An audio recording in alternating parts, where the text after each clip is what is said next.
So what was the mistake exactly? What was Prapti Travel? Prapti Travel Media, more of a mistake I would say. When you work as a journalist, you have to be a nerd. Taking insights from that thing and you're creating some article of your own. At the end of the day, it is what your audience wants. Hi everybody, this is Anirudha. Welcome everybody. I'd like to welcome you all to Aravind. I want you to just introduce yourself, what exactly you do and what are your career aspects? What are you doing right now? Okay. First of all, thank you so much for inviting me for this show. Yeah. And speaking about me, I did multiple things in life. Okay. My education profile says something about me, and what I'm doing currently now is totally different. But overall, I would say I'm a generalist, wanting a better career prospects, wanting to become a social entrepreneur. Okay. Currently, I'm associated with Environmentalist Foundation of India as a corporate relations manager, looking after Maharashtra, Gujarat, other regions. And before this, I was working as a marketing content strategist for a leading IT company in Mumbai. And even before that, I had this marketing content writing stint in another tech company and in a healthcare agency, in a real estate servicing lead generation agency, multiple things. And going before all of this, I was a journalist. I started my career in 2012 as an equity correspondent with RTT News India, and then I went on to work as an e-commerce content writer for a short time, and then I went on to work as a business correspondent for a leading monthly magazine, one of the oldest monthly magazines in India. And after that, I was a healthcare correspondent for a healthcare magazine, healthcare monthly magazine based out of Chennai. Okay. So multiple stints, and in between all of this, I also tried my hands in entrepreneurship in different ways. I tried to sell saris. Okay. So looking at sari vendors coming to home, I also wanted to do that. I took that up. And apart from that, I also tried to sell cloth bags as a environmental conscious business, attempting to build an environmental conscious business. Okay. And apart from that, I also tried my hands in travel writing. So wherein we came up with, along with a friend of mine, I came up with a company called Prapti Travel Media, wherein we launched a book as in a magazine, with the thought that even before someone lands in Chennai, they should know about the city, they should know what are the attractions they could look at. So like that, we built around 50, we collated around 50 attractions in Chennai, in and around Chennai, where people can go and visit. When was Prapti Travel? Prapti Travel Media was incepted in the year 2015-16. Okay. But later on, it was more of a mistake, I would say. We didn't build it up with a proper revenue model. Okay. We were not sure about the revenue model. So it all turned out to be a mistake. So we had to shut it down and look at the places where we are actually making money. So what was the mistake exactly? Not exactly getting into revenue models. What do you mean by that? First of all, the revenue model that we were looking at was advertisements, like any other magazine would do, any other publication would do, and then through subscriptions and retail sales, which is again any other magazine or publication would think like. That is for an established publication. Let us say that you're in business for 3-4 months together. You've been doing it consistently, and you built an audience for yourself, who would come and say that, okay, if I have to read about startups, Autofocus kind of a magazine, Autofocus magazine will be the right place for me to look at. Unfortunately, we didn't build that. We didn't build that rapport. Even though we identified the right audience, even though we attempted to reaching them, our efforts weren't that much solid to reach out to them. To collate all this, I have done multiple things, tried and tested, trial and error. What is the one takeaway that you will give from Prapti Travels and Media? Because it's very interesting that you started a media publication and you learn something from it, because entrepreneurship is all about learning something or the other from each and every experiences. So what exactly did you learn from this experience? Not everything that you see is green. Agricultural fields look green. From a macro view, it looks green, and you would want to go and put your legs into it. But the moment you go closer and look at it, you'll understand that it is not actually green. Things are planted in something. No, that is not what I meant to ask. What I am asking is, like, let's say, Just collating. That's where I'm coming to. okay. So always be sure about what you are looking at, and always be sure at what are the targets that you have set for yourself. Be realistic, first of all. We weren't that much realistic as far as Prapti Travel Media was concerned. We weren't realistic. So we just went ahead, we did random things, and at one point in time, we were blindfolded. What were these random things that you did? Random things, as in first we launched it as a website. Okay. So we thought it will be a Wikipedia for travelers. Specifically to Chennai location. Yeah, specifically to Chennai. Similarly, we were building for other cities as well. Other travel locations as well. Okay. So then we went on and we realized that this website alone is not enough. Maybe we should do something extra to skyrocket our growth. Okay. To skyrocket, to ensure that we are getting revenue. So for that, we came up with this book. So we personally approached a lot of hotels in Chennai, travels in Chennai, and other travel-related businesses, hospitality-related businesses, saying that this is a magazine which is going to reach people even before they come to Chennai. We did identify 2-3 prospects who showed interest, who came forward and who said that we would like to do a deal with you. We would like to publish ourselves in your magazine. So why don't you write a advertorial about my restaurant? So why don't you write something about my hotel? So why don't you promote my hotel regularly? We did have 1 or 2 leads who got converted, and we did realize some success, but that wasn't enough for us to sustain it further. Correct. So always on a macro view, I would say be very realistic of what are the expectations you have in yourselves and on others, both your internal and external stakeholders. Always ensure that you don't do random things and you get blindfolded. Be very mindful of what you're doing. So once you do all those, you will be on the right track. Let's say somebody wants to, even after telling all of this, somebody wants to get into this field right now in this age after AI and all everything, and they want to start their own magazine. What suggestion will you give to those people? I would say first identify where your right audience are. Okay. Number one, even in this age of AI is overrated, I would say. Even now, I can show you thousands, millions who are reading magazines. When you're traveling on a plane, you're not going to open your phone and see. At least as an average individual, just for the sake that my phone would get busted, I'm not going to open my phone. Of course, it is not true. It is a myth still. But still, I wouldn't prefer opening my phone.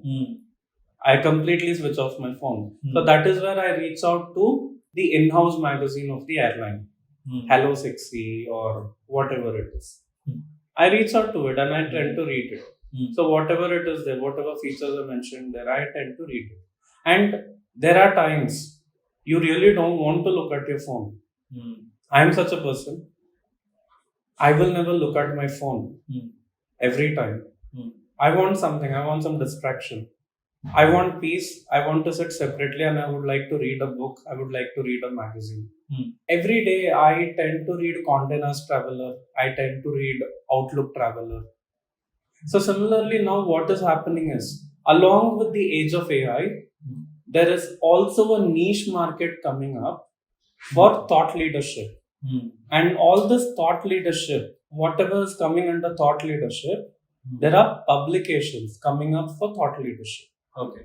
Logistics as an industry, the last company I was associated with, it was an IT company serving the logistics industry. So there were like in India itself, they were like, I can show you 8 to 10 publications.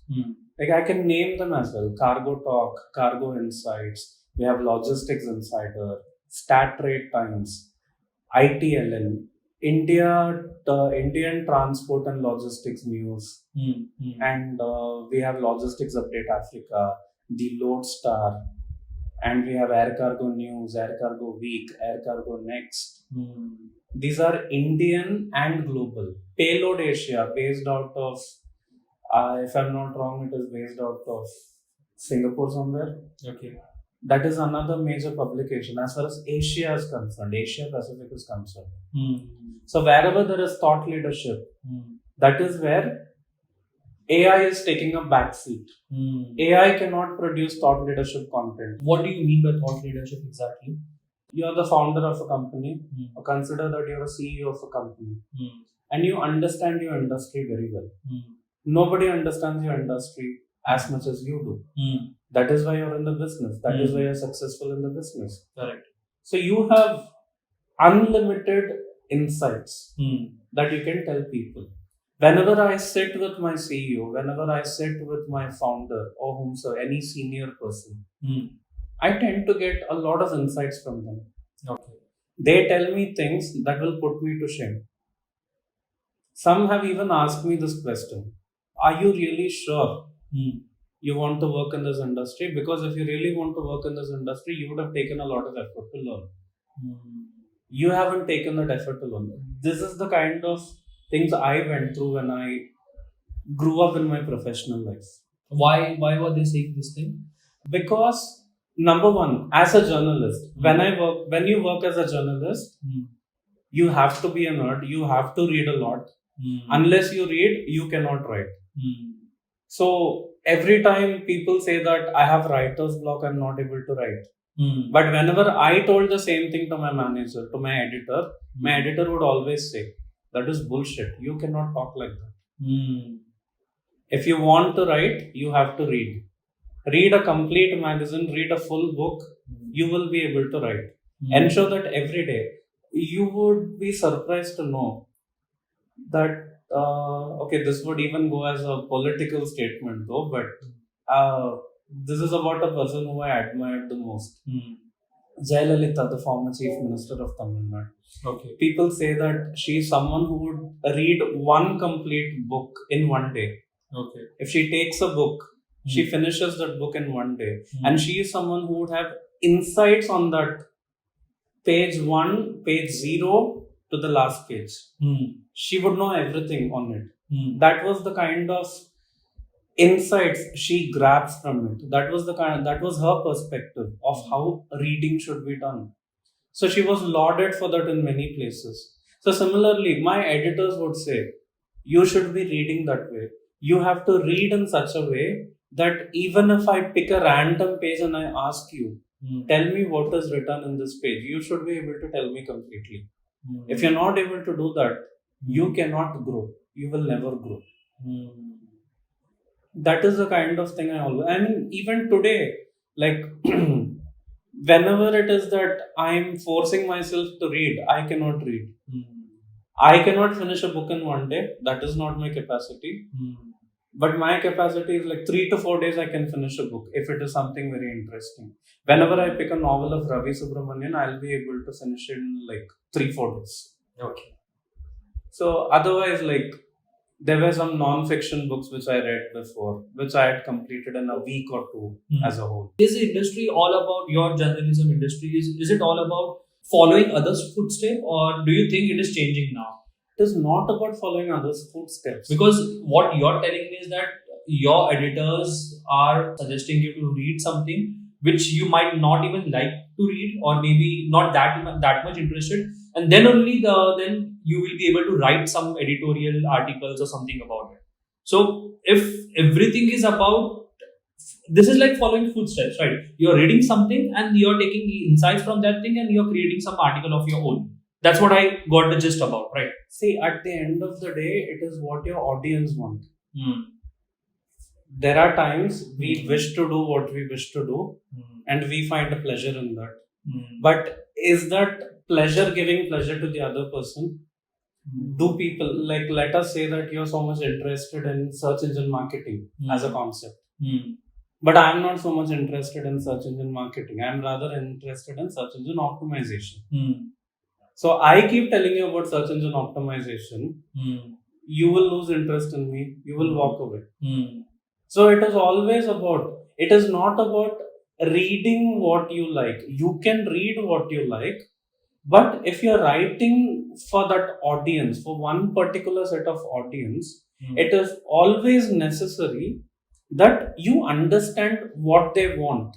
Unless you understand what they want, you will not be able to produce value to them.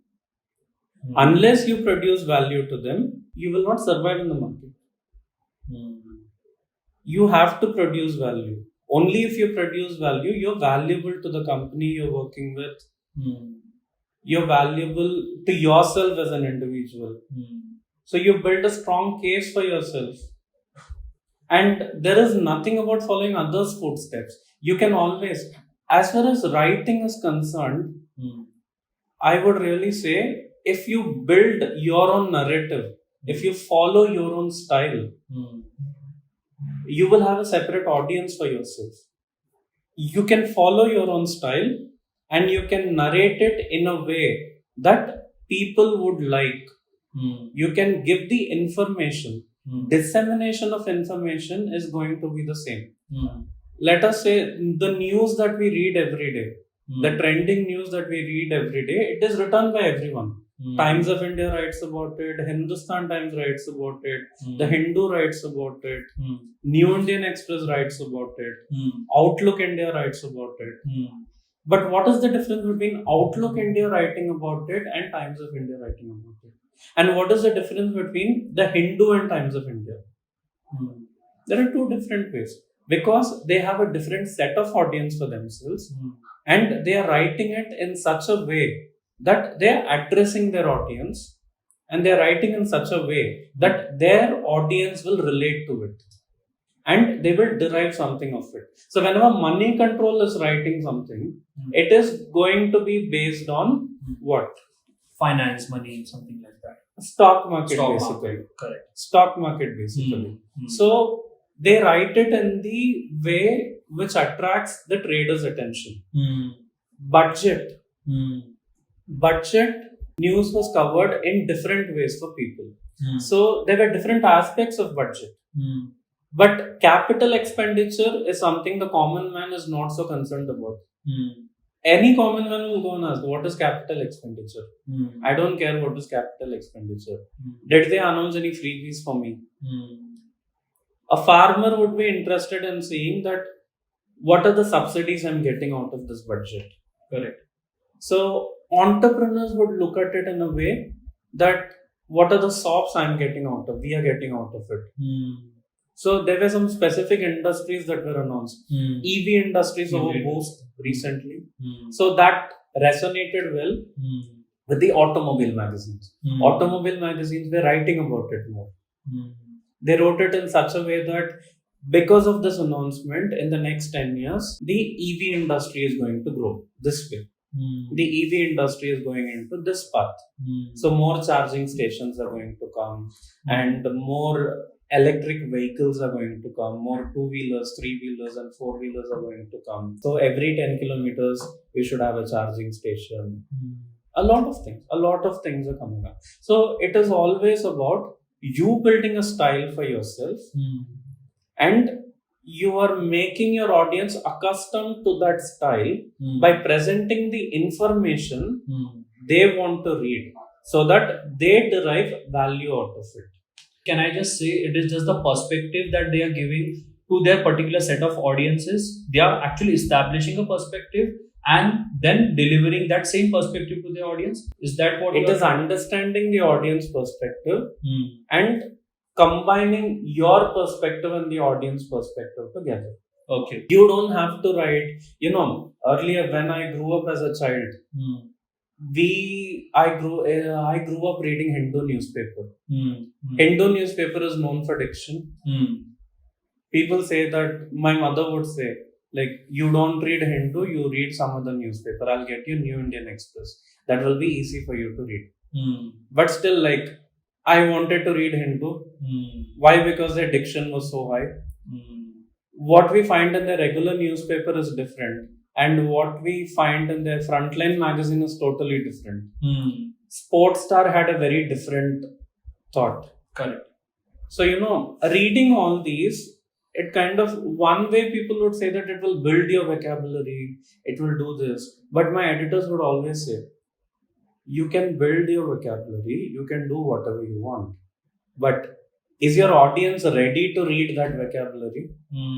In Chennai, Hindu is successful because people are able to relate with that vocabulary. People want to get accustomed to that vocabulary. But whereas here, in other parts of the country, people have a different perspective. In Kolkata, people have a different perspective, and Telegraph has caught that perspective. Anand Bazar Patrika has caught that perspective. Times of India has customized their perspective across India, pan India. So that is why they are the number one publication everywhere. They are able to relate to every single audience. In Mumbai, Chennai, Kolkata, New Delhi, Patna, Bhopal, everywhere, Bangalore, Hyderabad, everywhere, Times of India is the number one publication. Even in a tier 2 city like Coimbatore, Madurai, there are Times of India as a number one publication. People are wanting to read Times of India. Why? Because they're delivering what the audience wants. There is a separate case study on how Times of India editors were, the founders of Times of India were, and how they ensure that they go very audience specific. They ensure they serve the right content for their audience. There's a separate case study on that. That is a good read for everyone to look at. Let's say anybody wants to get into this industry. Let's say anybody wants to get into journalism for that matter. Is our education system accustomed or updated to the latest trends? Because now we can see our education system is falling back. We are also doing MBA. The curriculum which is being taught is from, 2012 or even before that. And since then, the world has changed a lot. So we are still learning the old system, but the world is moving towards, it's at an exponential rate right now. So is journalism also outdated as per what is happening in industry, or it is updated to that thing? Okay, let me ask you one question on that perspective. When was writing as a medium formed? Which means it is prehistoric. Very, very, very prehistoric. Yeah. So books, magazines, everything survived for all that time, right? So every time we had someone writing a book, every time we had a poet, every time we had someone reporting on something, whatever that Tandora which people say, somewhere someone was giving and disseminating information. So unless civilizations are going to survive, any magazine publication, any newspaper will definitely survive, because it is the only source of authentic information dissemination for the world. See, today, if you want to understand what is happening in the real world, where do you go? You go to social media. Still news channels or newspaper. You look at a newspaper. You buy Midday. In Mumbai, people buy Midday mostly. And if you want to understand about budget, where do you go? Financial Times. Yeah. ET, Business Standard, any financial newspaper. And if you want to understand about election results, where do you go? Wait for the next day newspaper. Any newspaper. So that is the kind of thing. People always rely on publications, media publications, because somewhere deeply they believe. And it is not only English. What we're speaking about, English newspapers, English publications, these are totally different. Maybe it is very common to the urban masses, but it is also common to tier 3-4 cities as well. Somewhere a minuscule percentage of people, they are also buying English newspapers, they are reading all these newspapers, magazines, they're doing it. But we also have vernacular publications, people are referring to it. I can tell you, Dinatandi newspaper, which is the leading newspaper in Tamil. Okay. Their initial days, that is 1940s, 50s. I believe they were set up even before that. I exactly don't remember when they were set up. So people say that even in the remotest of village, that is even before people get milk getting delivered at their doorstep, this newspaper will be there. Even in the remotest of villages. So imagine the supply chain. Why that kind of a madness? Why that kind of a madness? Why would someone go at 4 o'clock in the morning and deliver the newspaper? Because people rely on that. Even today, there are many places people are not looking at news channels. People are not listening to, of course, people are listening to radio, but they rely on newspapers. They want newspapers, they want magazines. When Neera Radia tapes as a thing came out, I bought different magazines together. The Week, Outlook India, and several magazines together. And I was reading all of them together because I wanted to have different perspective. I was not looking at any news channel. I was not looking at any panel discussion happening, debates happening in news channels. But I was looking at these magazines and newspapers. Even today, they exist. That is what we call as thought leadership. Because these people have set thought leadership for themselves. Social media platforms might perish over a period. We have millions of creators who are doing a good job, no doubt. They are really doing a good job. They are creating good content. They are disseminating information for people in a very lucid manner for everyone to understand. I personally follow a lot of them. I refer to them. But are they giving the same value that we get from these publications?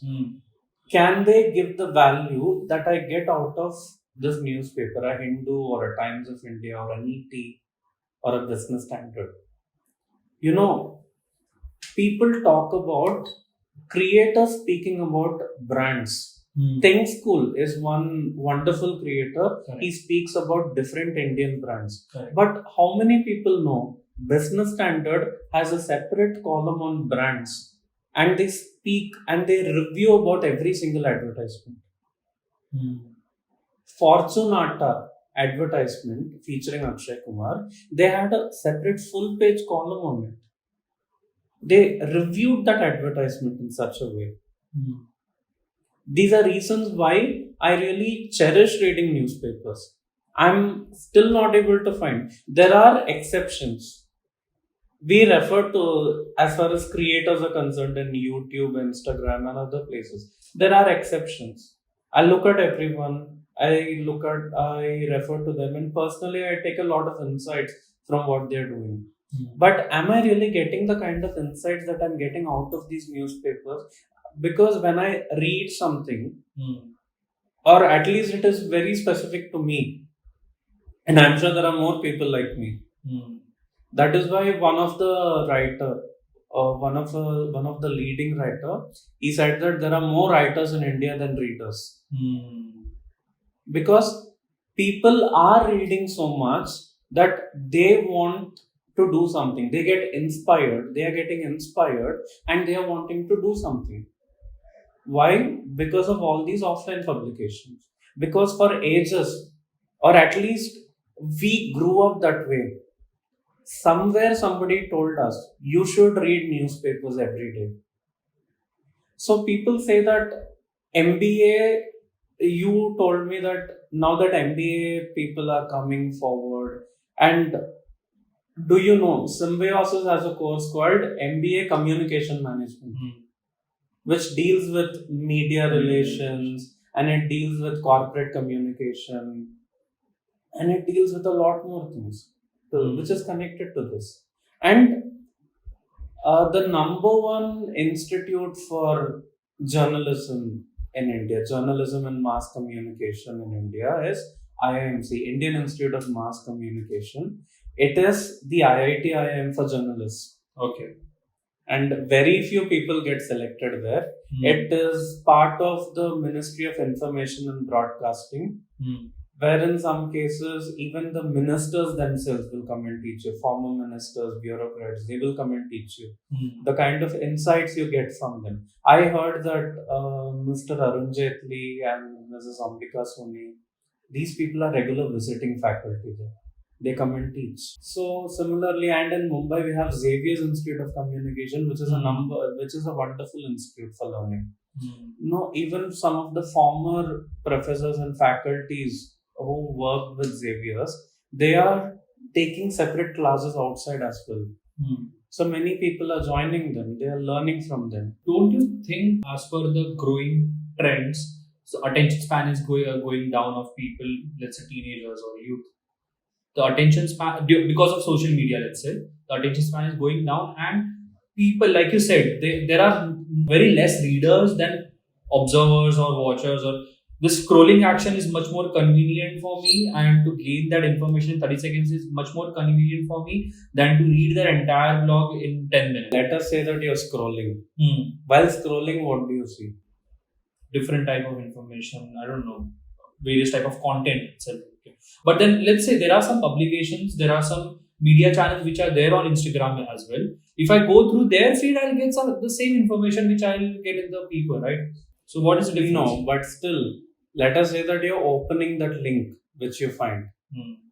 Are you sure you have the same experience of what you're reading in a newspaper? But I'm getting the same amount of information, right?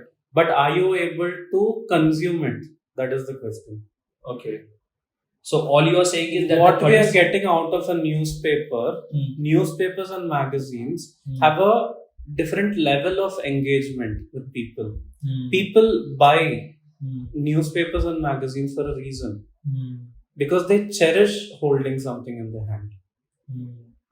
They cherish holding it in their hand. And they want to see it. They want to feel it. And when they feel it, they tend to read more. And that is why people get glued to it completely. They get glued to it and they keep reading it. But whereas in a website, the attention span is falling as far as digital publications are concerned. Why? Because we cannot keep scrolling forever. That is a pain to our eye. But whereas when you look at a newspaper, you have information presented very well. So here you have an infographic. And you're able to relate what is written here. And you're able to relate both of it together. You look both of it at the same time. You get a pleasure looking at it. So to summarize, if I can, I just think this is what you mean is in a newspaper we have infographics. We have time for ourselves to read and analyze the infographics exactly word by word and to get the insight for ourselves. Whereas on social media, it's just 30 seconds which somebody is preaching us, and if that 30 seconds pass, then you have to rewatch the entire thing again, or you have to match their pace. Whereas the newspaper is matching your pace. Yes. This is what you're trying to do. Newspaper is giving you information then and there. What all you need, it is all there in the same place. You can relate the difference between the first page and the last page. They can say that at the end in the first page you can see refer to page number 2. So you quickly open page number 2 and your eyes goes where that news is straight away. They are not telling you. They are just saying continued from page 1. You are searching for it. They are not telling you anything. Why? Because you are glued to it. That is experience, customer experience, which we speak about. How is media news channels like Aajtak or India TV 18 and everything, which are publishing in a video format, different than traditional news channel, newspapers? How are these two things different? Number one, fastness is a matter. The faster you produce a news, the more audience you tend to reach. At the same time, the more detailed you produce a news, you create a thought leader out of you. Let us say that these news channels and even social media for that matter, everything is like a faster medium that is also required. So if there is a bomb blast happening somewhere, we need someone to report it then and there. For that, we need a radio channel, we need a news channel to quickly report it. If there is a mega block, we need someone to come and say that इधर एक mega block है, you please don't travel by this route, don't travel by western line, don't travel by central line, don't do this, don't do that. वो accident हुआ, दोनों train का accident हुआ, वो root avoid कर दो, ऐसा बोलने के लिए you need a faster medium. At the same time, you cannot keep rewatching the same thing. You need someone to give details of it. Why that accident happened. So in the first place, you had someone when that accident, what happened, when it happened, how it happened, but why it happened, and what to do to avoid it is something a thought leader can give you. This is where even newspapers, earlier newspapers were considered the faster medium. Even now, they are a faster medium. On a daily basis, they are producing news and they are printing it and they are disseminating to everyone. So now digital publications are a faster medium. The same news channels, they have a digital publication and they're disseminating news on that way. And then we have TV channels, which is a faster medium. Radio channels is a faster medium. So is this the paradigm shift that you were talking about for newspaper, that they are moving towards a digital medium? They are moving towards a digital medium, but they are not completely moving. They want to balance it. They want to balance it because there are audience, there are millions who are still wanting to read a physical newspaper. So it is not dead. Like, see, for ages people have been telling this. In 2012, when I started, people said that email marketing is dead. But no, email marketing is thriving. Email marketing has been thriving for the past 3 decades. Why it is thriving? Because utility. Correct. Every corporate employee has a corporate email ID. Correct. And we are getting emails, official emails, and that is the official way of getting in touch with you. So email marketing is not dead, and so are newspapers, so are offline publications. They are not dead. Physical publications are not dead. They continue to thrive. And this is where, and digital publication is again an opportunity for people. Opportunity for a different set of people who want to produce fast news. And it is also an opportunity for people who want to produce fast news in a very detailed manner. You can become a thought leader producing fast news. Then and there, if you're able to get why the accident happened and what is the intensity of that accident and what are the future prospects in terms of avoiding this kind of a collision. If you could produce all this in a faster manner, you are valued. People will come behind you. That is how all these news channels, Headlines Today is now India Today, taken over by. That is how all of them, even Aaj Tak for that matter, they all came up like that. Because they give value to the audience. Because always they come and say, when there is a budget, what sales are going up and what sales are going down. What people are buying and what people are not buying. How is repo rate affecting the common man? And what people are doing. How is repo rate affecting different audience? They are producing all this information. And all of it. So how has social media impacted print media in terms of revenue? It hasn't impacted anything, I would say. See, number one, always people look at social media as a disruptor, but it is rather a facilitator. Rather, social media is facilitating something to these publications. Who are using this? Who are leveraging it? At the end of the day, it is those publications. those are businesses. Businesses are not using Facebook for lead generation completely. They are not using Instagram for lead generation completely. They are one of the sources. But still people rely on PR. They want to ensure that the news gets published in these publications so that they build brand awareness. People say that if you're not on the first page of any business newspaper, you're not in the market. Even today that exists. Earlier it was so high, but now with social media, they have another medium to promote as well. So these publications have another way of promoting the same audience. Somebody would come and say that I cannot afford your newspaper, rather do something else for me which is cheaper. So they will say that I can give you a digital publication and I can do social media for you with that. So the brands are also benefiting out of it. Okay. So it is a win-win for everyone. Rather, it is facilitating. It is complementing everything. All right. Let's get into the career part of the career aspect of the entire thing.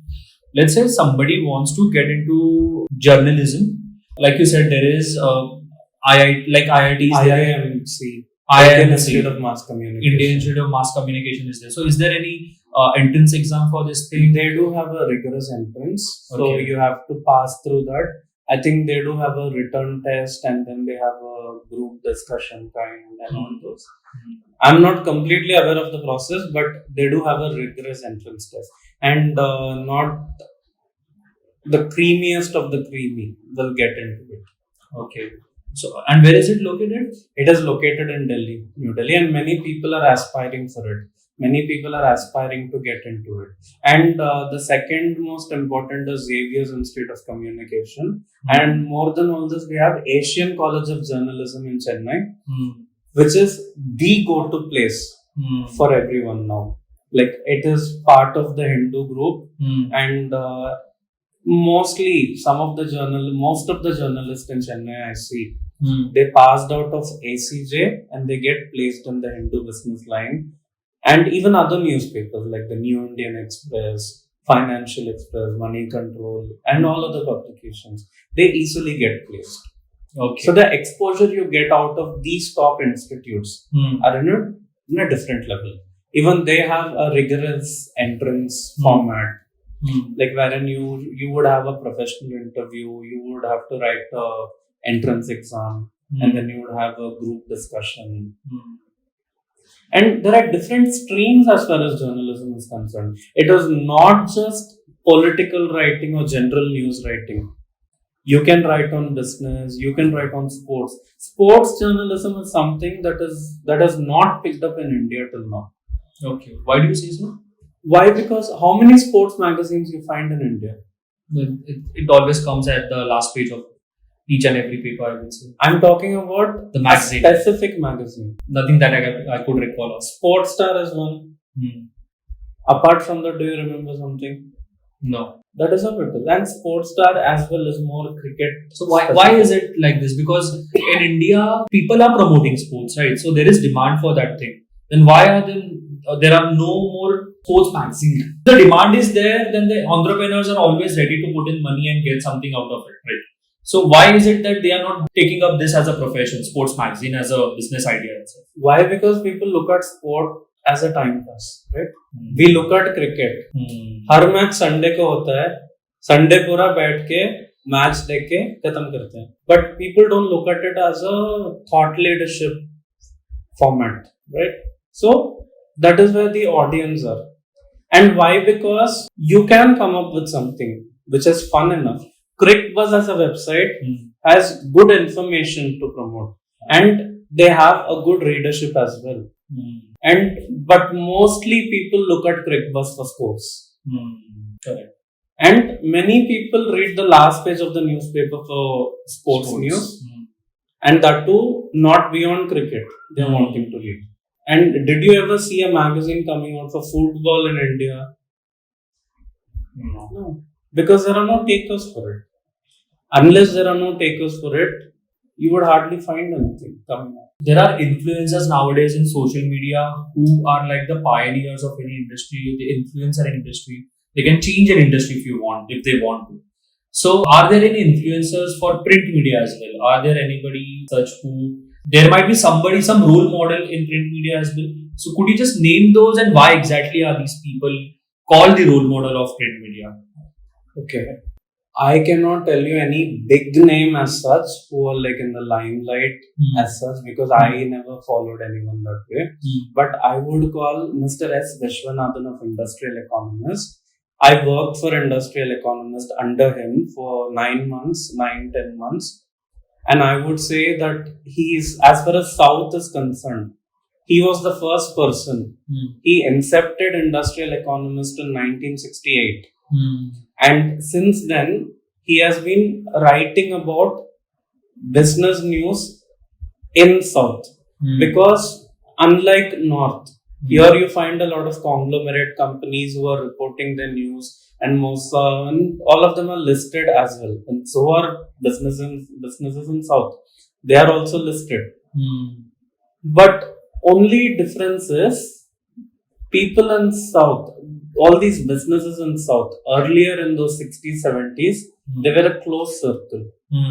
Murugappa Group is like more like a close family relative or a friend of Chettinad Group. Okay. Somehow or the other, they come from the same village.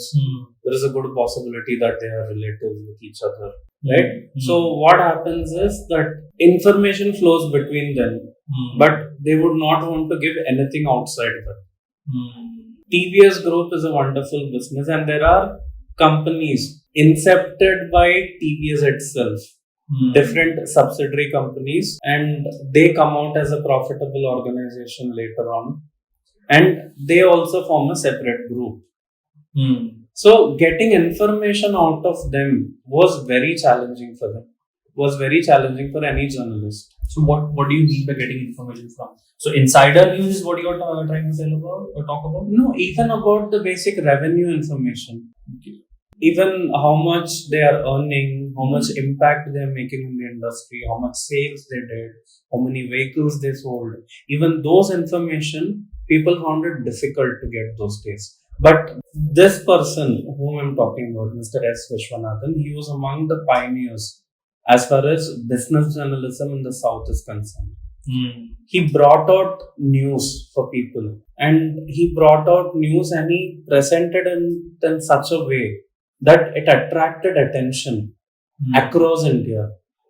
Not only did he stop in South, he went ahead and he interviewed Mr. Brij Mohan Munchar way back in the 60s, 70s. And he interviewed Ford India when they first came to India. They set up shop in Chennai for the first time. He interviewed them. And every global investors meet, they come up with a special issue. When the first global investors meet of Gujarat came up, Mr. Vishwanathan visited Gujarat, and our now Prime Minister, Mr. Narendra Modi, he had offered a complete state visit to him. Say that you can visit Gujarat and you can bring out a special issue on it. And he is one person I really admired so much. So similarly, Mr. N. Ram of The Hindu, he is one person to look at. He can tell you, like, he comes from that family who have been in journalism for generations. Okay. His father, Mr. Kasturi Rangan. He was a very important figure those days until 90s. And then Mr. N. Ram took up. And then he is one big figure to look at as far as journalism is concerned. Are there any common traits between these people in journalism that like a role model? They are different in their style of reporting. So what difference? What is this difference that you're talking about? The difference, I would say, that they understand their audience. Okay. And they understand what pleases their audience. And they present that information. Don't you think because of this behavior, journalism or maybe media as such is getting bad-mouthed? Because all media wants to do is show what people want to see. But maybe the reality is not that sweet. It's bitter on the side. That is where you come up. That is where a journalist would make a difference. It is not that they are twisting the story. They are presenting the reality in a way that would reach to the masses. That is what a journalist does. It is always misunderstood. There are people who do propaganda, no doubt. But in general, it is all about presenting the right information in the right manner, in the right sense to the people to understand. That is where it comes. Okay. I'll come back to the same question again. Sorry, we left in between. The question was that how will anybody who wants to join in IMMC, he will first give a, let's say, entrance test, and then he'll go through GD round and everything. Let's say he's done his first year and everything. Is there an internship period wherein he goes into the actual industry, learns for some period back, and then comes back and does a study? Is there anything, something like that? Okay, I'm not totally aware about their. So in general, about journalism studies, what exactly you have observed? They do have. See, because journalists are field workers. You should always be on the field. You should always be on the field. You should be mindful of what's happening in the industry, what's happening around you. For that, you should always be on the field. So, every day is an internship for a journalist. Step out, do something. You can collaborate. You can always step out and do an internship. Your college would allow for it. Some colleges have that as part of their curriculum as well. And what is the median pay that they get during this internship? Internship, it may vary from newspaper to newspaper, but in general, what I believe, I might be wrong as well, what I believe is they might get somewhere 8,000, 10,000. This is for internship, for internship. Okay, and what are the work hours that they have to put in? There are no work hours as such. It depends on the intensity of what is happening around. Sometimes you might have to burn the midnight oil. You have to sit. You have to be mindful what's happening. You have to see that if some news is coming here and there, if your competitors are coming up with something, or did you miss something, you have to look at it. But due to this pressure, do you think journalists nowadays are making up the news instead of reporting what is already happening? If the journalist is more propaganda specific to any side, yes. But if the journalist is more concerned about presenting the right information, the journalist and the publication, if they are more concerned about presenting the right information, if they follow journalism ethics, then yes. Then no, like for example, the journalist is not following any propaganda objective, but then there is pressure from his boss. X newspaper is giving up some new, good news, some insider news, something like that, and you're coming up with nothing. So in this scenario, what do you think happens? The journalist try to cook up something of their own, or they follow some illegal trades to get the information? What is happening? Is this the reason why we get this news that there are certain journalists who are following up some illegal trades and everything? Okay, that is something would be very specific to the publication, X newspaper or X news channel. But as far as my thing is concerned, wherever I worked as a journalist, we never did that. We followed those ethics. So even if I take information from Google and give to my editor, he would always say, if you've taken this from Google, don't give this to me. Give me a proper source. My editors would always say, speak to the person, speak to someone and get the right information. And it will be through the right sources. We are asked to follow the right sources. But if any other journalist is doing up and cooking up stories, as I told you, if it is propaganda specific, then it is beyond our control.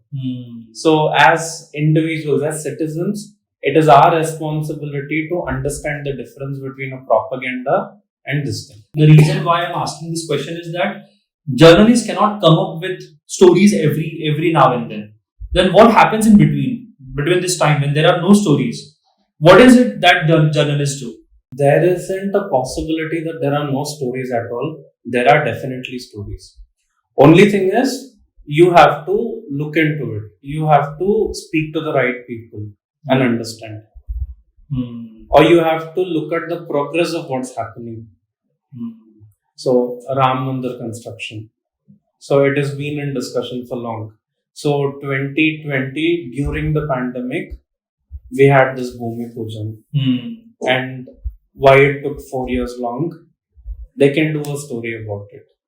Okay. And who did the construction and what sort of materials were used to make it so authentic and to make it so grand. That is one good story to pursue for them as far as Ram Mandir is concerned. And what is the type of architecture they are following? Was it the same kind of mandir which existed before destruction? That is a good point to look at. So always a journalist is asked to look at the details. The devil is always in the details. The more we go deeper, we understand what is there in it. And that will account for something bigger than we even thought. But it always exists. Now this is where misinformation and fact checking as an aspect came up. So you would have heard about this Cambridge Analytica scam. Correct. Yeah. So that is for the first time noted that how misinformation impacted election results in US elections, US presidential elections, and what were the mediums that were used to it. So there is a separate book on it. You may try reading it as well. I would not like to tell the title of that book. So okay, no worries. Considering the language. Okay, no worries. Yeah. All right. So let's move on to the another segment, that is the business part of the news channel or journalism. Could you just tell me the different revenue sources through a newspaper or a print media, or let's say any media sources earns? Media companies, Apart from advertisement. Yeah, advertisement, subscription, retail sales. Advertisement, subscription, and retail sales. These are the major ones. Apart from that, people do something called as a special issue or a supplementary copy. Sometimes you would have seen there is a special segment coming up. There's a special supplementary coming up.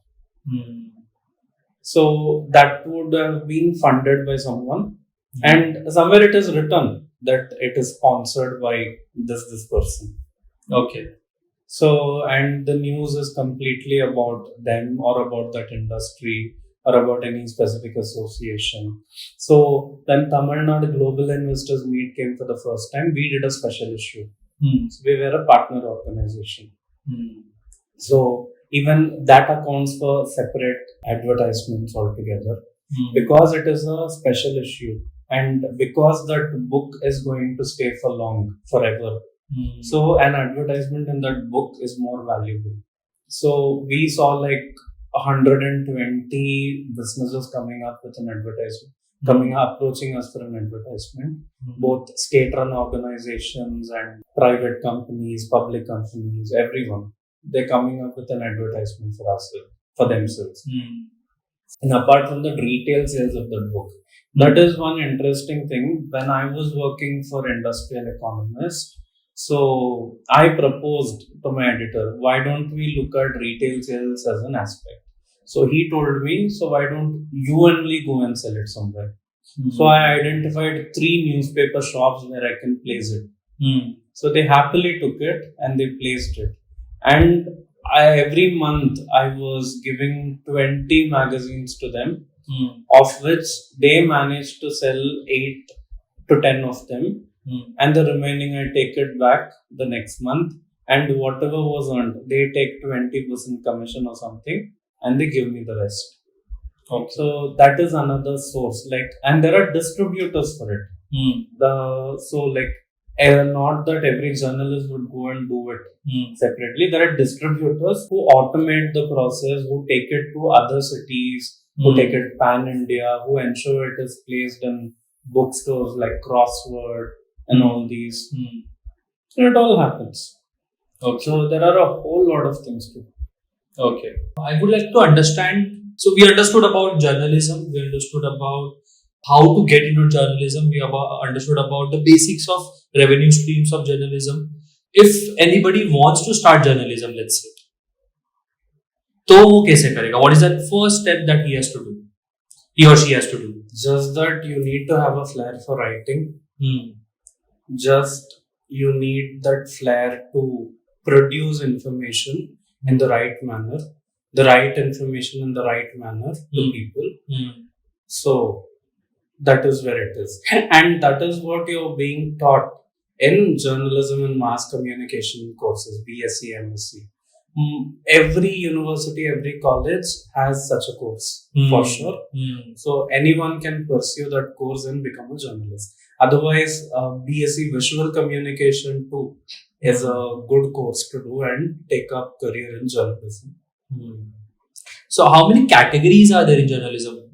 Are these categories defined during your education period itself, like criminal, say, political, or financial journalism? Are these categories? Mostly, yes, because I did MA journalism and mass communication on a distance mode. So they present different mediums of journalism.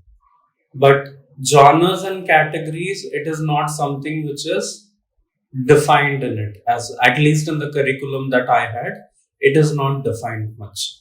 So it is just that you have to be in the industry, you have to understand what's happening around, and then you're guided by your professors, you're guided by people around you, or where you do an internship, you're guided by them. So investigative journalism is something, and for the period in the current times, fact checking is booming as far as journalism is concerned. What do you mean by this fact checking? Fact checking, when I say somebody is telling something, is claiming something, and that is not essentially true. It could be a political statement which is meant to create a political stir, and it is not essentially true. But that goes out. The farmers' protest, what we heard, was actually, I could be making a political statement as well here. That is what our codes were also saying. That is not essentially right that the farmers understood what the bill was all about.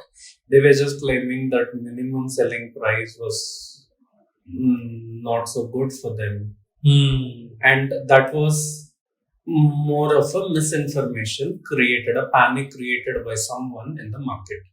So, US election, Cambridge Analytica scam, which I told you, Cambridge Analytica is an organization. So, they created a lot of fake news about the candidature of the opponent in the US presidential election. And there were a lot of filthy language used against the person. And there's a lot of negative publicity done. And this created and this made way for GDPR compliance. And everywhere people were getting messages on their emails, phones that vote for it. And the Brexit was actually a perpetrated misinformation campaign. What do you mean by that? It really happened, right? It really happened, but actually Mr. Boris Johnson, the former Prime Minister of United Kingdom, he did claim it. That we didn't want to leave, Britain didn't want to leave, but somehow people voted for Brexit. Because it is noted that people were wrongly influenced through misinformation that Brexit is needed. And when the entire nation, when the entire United Kingdom went for a vote, they voted against it. When Britain went for a vote, they voted against it. I mean, they voted for Brexit. For Brexit. So, and later on, many people claim that, no, this is not something which I would have wanted to do as well. So, which means they were influenced. They were instigated with misinformation. So now I was also working as a consultant for a media channel. I would not like to name it, and which was mostly into fact checking. So any misinformation spread by some Tom, Dick and Harry, it was identified and we used to write about it. What is the process of this fact checking? Fact checking is anything that goes viral. We have to look at the details of it. How do you do this? How do you do this in the sense, as journalists, we have to keep a close eye on it. Close eye on what's happening. Like in the last monsoon in Mumbai, people say that the entire Vasaivara road is flooded and people are not able to cross. And on the other side, in Godabandha road, people say there is a landslide and people are not able to, the vehicles are not going, which was actually not true. Some people were using previous videos and they were just creating viral videos out of it. And it was misinformation, total misinformation. So, as journalists, you should understand. And there are ways to do it as well. There are multiple tools through which you can analyze it. Tools as in, it is not that as soon as you put a picture or something, you will be able to identify. These tools will help you identify the date and time of when that particular photo was published.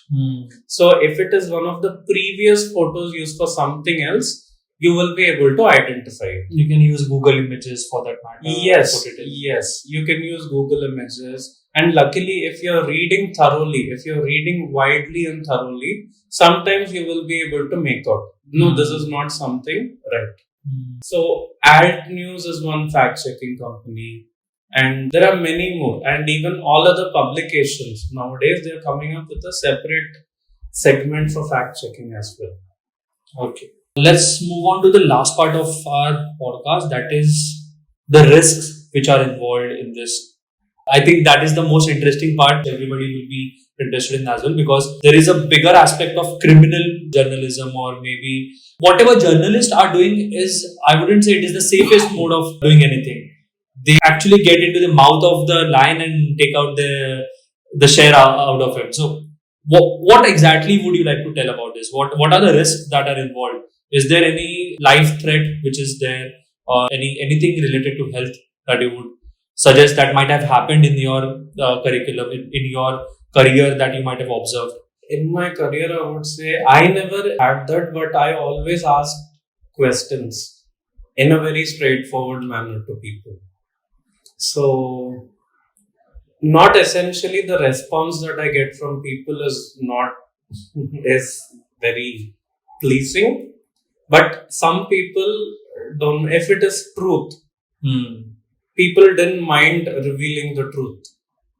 But when people are trying to hide something, when people are not wanting to reveal anything, then there is something fishy and we get on to investigate it. But as a business journalist, I never got to do anything as such as an investigative format.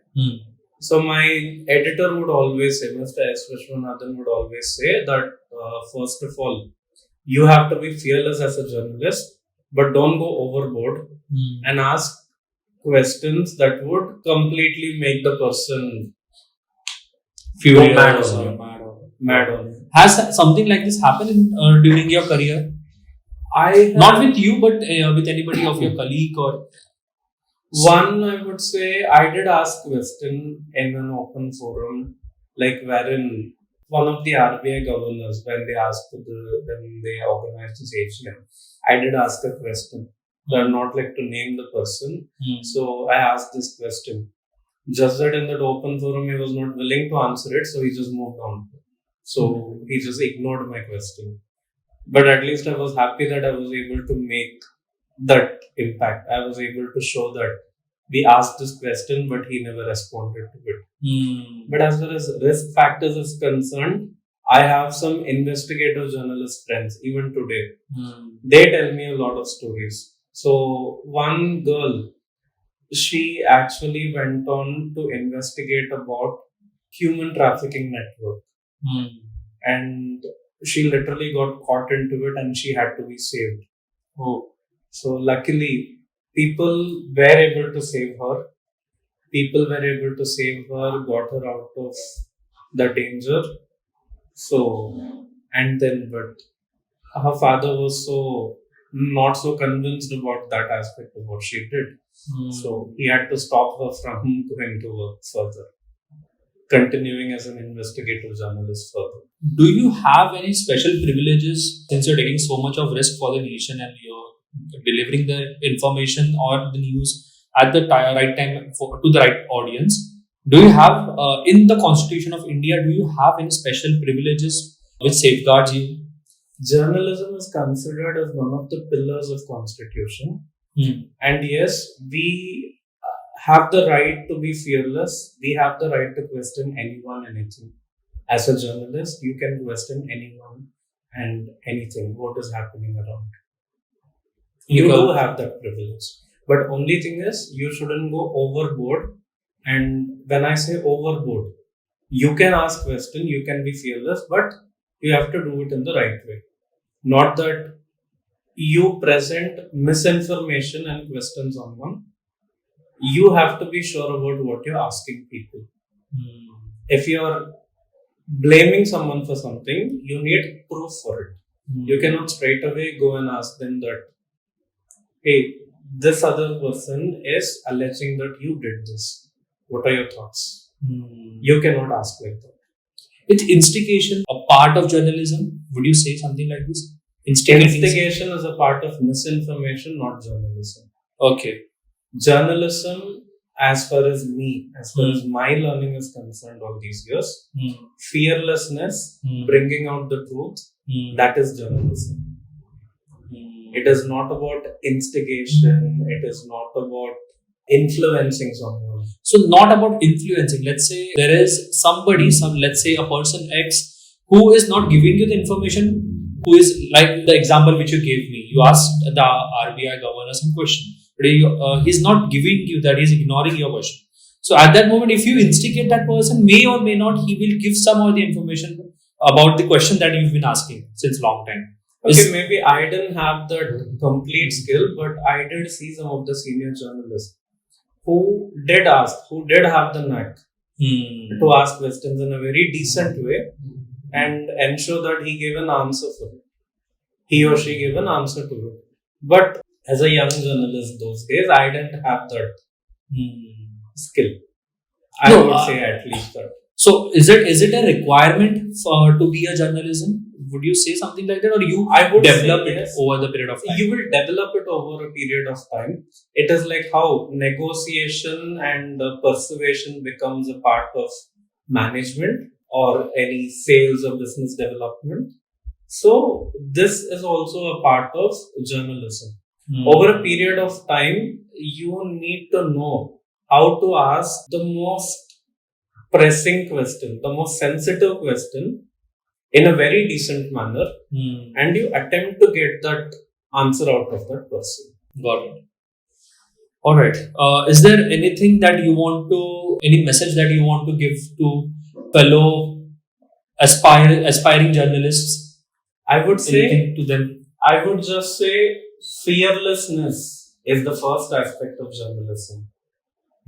But at the same time, fearlessness doesn't mean you press on any misinformation and you develop on it. So always be sure that you're fearless and you ask the right question, and always develop a mode for yourself. Always have your own style. If you have your own style, you will make a lot of difference. You will mean something to your audience. That is how you give value. You write something on your perspective and present it to the audience. Present the audience what they want. That gives a different perspective for them to look at. So this is what, as far as I know, journalism is all about. This is what my learnings have been all these days. It was a nice chat. Thank you so much, Aravind, for giving such a valuable time and such a valuable insight about such an industry which we know but we don't know about. Thank you so much for your time. A little bit of what I know, nothing. No, you give lots of things we don't know about.